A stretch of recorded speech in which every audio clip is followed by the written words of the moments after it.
We have been staring at Jupiter for over 400 years. We have sent probes into its clouds, mapped its storms, and studied its moons since the 1970s. You would think by now we have the basics figured out. We do not. In the last 6 months, 2 separate discoveries from NASA's Juno spacecraft quietly rewrote what we thought we knew about this planet.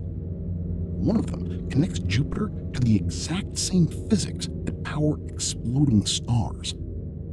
Here is what changed. Let's start with something that sounds almost too basic to be a discovery: the actual shape of Jupiter. For decades, scientists modeled Jupiter as a smooth, symmetric ball, slightly flattened at the poles because of its fast rotation. That flattening is normal. Earth does the same thing, just less dramatically. But in February of this year, a team using data from Juno published new measurements in the journal Nature Astronomy. And what they found is that Jupiter is not as evenly shaped as our models assumed. It is more irregular, slightly more squashed in ways the old predictions did not account for. This might sound like a small correction, but it matters more than it seems. Jupiter's exact shape is one of the tools scientists use to figure out what is happening deep inside the planet, things we cannot see or measure directly. The interior structure, the way mass is distributed, even clues about the mysterious fuzzy core. It is also useful far beyond our own solar system. When astronomers detect a planet passing in front of a distant star, they estimate that planet's shape and size using assumptions built from planets we actually know, like Jupiter. If our home reference point was slightly wrong, that means some of what we have inferred about worlds light years away needs a second look too. So the takeaway here is simple and a little humbling. We have had a spacecraft orbiting Jupiter since 2016. We have thousands of high-resolution images, and we are still finding out that the most basic fact about this planet, its actual shape, was not quite right. If that is true for something this fundamental, it raises a fair question. What else are we assuming about Jupiter that hasn't actually been tested yet? Most people know Saturn has rings. Almost no one thinks of Jupiter that way. But Jupiter does have rings. They are just faint, thin, and made mostly of dust instead of ice, which is why they never show up in the photos everyone is used to seeing. On May 1st of this year, Juno made a close pass by one of Jupiter's small inner moons, a rock called Phoebe, coming within about 3,100 miles of its surface.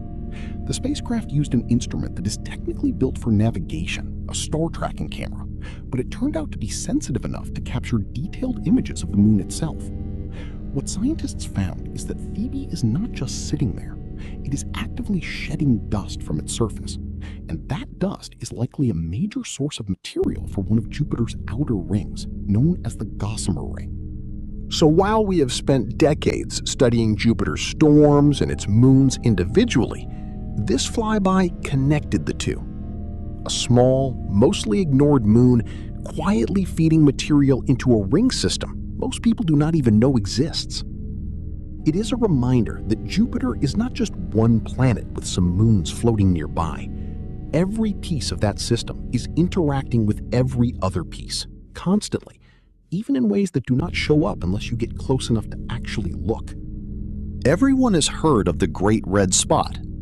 Fewer people know what is happening at Jupiter's poles, and it might be stranger. At the North Pole, Juno found a cluster of massive cyclones arranged in a geometric pattern, circling around a central storm. On a planet, you would expect storms this close together to eventually collide and merge into one larger system. That is what happens on Earth. That is not what happens on Jupiter. These storms get close enough to each other that they visibly push and deform one another, almost like they are bouncing off invisible walls. But they do not merge. They have remained stable in this arrangement for years, locked in a kind of standoff that current weather models still cannot fully explain. Nobody knows exactly why they refuse to combine. The leading idea is that each storm generates its own zone of high-pressure air around itself, acting like a cushion that keeps its neighbors at a distance. But that is still a theory, not a confirmed answer. So, on a planet with the most extreme storms in the solar system, some of the most interesting behavior is not the size of the storms at all. It is the fact that physics is keeping them apart, and we still do not fully understand how. Jupiter's moon Io is already known as the most volcanically active object in the solar system. What is new is how we are studying it now. Using an instrument called a microwave radiometer, Juno was able to measure heat rising from just beneath Io's surface, essentially reading the moon's temperature a short distance below the crust, not just on top of it. This is a completely different way of studying a volcanic world. Instead of only photographing eruptions as they happen on the surface, scientists can now trace where heat is building up underground before it ever breaks through. The same instrument had already been used to study the ice shells of Europa and Ganymede, looking for signs of the oceans hidden underneath. Applying it to Io, a completely different kind of world, rocky and volcanic instead of icy, was not the original plan. It turned into an unexpected use of the technology. What this really shows is that we are not just getting new discoveries about Jupiter's system, we are getting new tools for studying it. Tools that can now be pointed at volcanic or icy worlds across the solar system going forward. Here is the discovery that connects everything else in this video to something much bigger than Jupiter itself. Every planet with a magnetic field creates something called a bow shock, a boundary where the solar wind, streams of charged particles from the sun, slams into that magnetic field and gets deflected. Earth has one. Jupiter's is far larger because its magnetic field is roughly 20,000 times stronger than ours. In June of this year, scientists published new Juno data showing that Jupiter's bow shock accelerates electrons to extremely high speeds, faster than anything measured at Earth's own bow shock. That alone is interesting, but here is the part that matters. When researchers compared how those particle speeds scale with the size of the magnetic environment, the relationship matched something astronomers already see happening around exploding stars, supernovas, out in deep space. In other words, the same basic process that generates some of the highest energy particles in the universe, cosmic rays traveling from distant supernova remnants, is happening in miniature right here in our own solar system at Jupiter. This means Jupiter is not just a planet to study for its own sake anymore.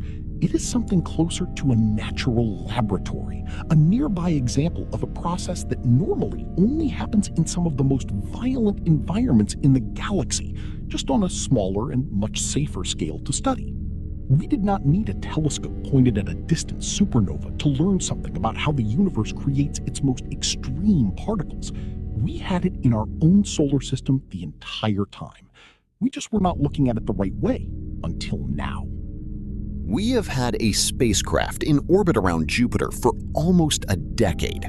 Before that, half a century of flybys and probes, and in the last 6 months alone, that same planet handed us a corrected shape, a moon quietly building a ring, storms that refuse to obey normal physics, a new way to read heat beneath another world's surface, and a direct link to the forces that power exploding stars across the galaxy. If this is what we are still learning about the planet right next door, one we have been watching for over 400 years, it is worth asking what that means for everything else out there we have barely had the chance to look at yet.